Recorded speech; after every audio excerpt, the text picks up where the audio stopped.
Hello అందరికీ, ఈరోజు మేము ఇంట్లోనే పిజ్జా చేసుకోవడానికి ముందుగా పిజ్జా సాస్ అయితే రెడీ చేసుకుంటున్నాం. ఇక దానికోసం టమాటోస్ని ఇలా బాయిల్ చేసుకొని టమాటో ప్యూరీ అయితే రెడీ చేసుకోవాలి.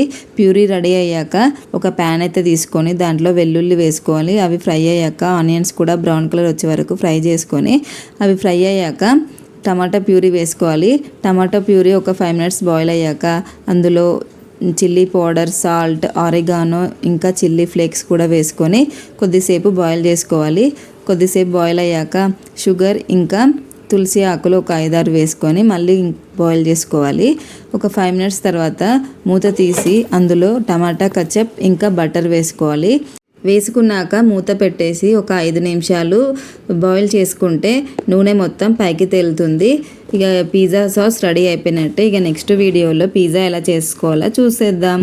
వీడియో నచ్చితే please do like, share and subscribe.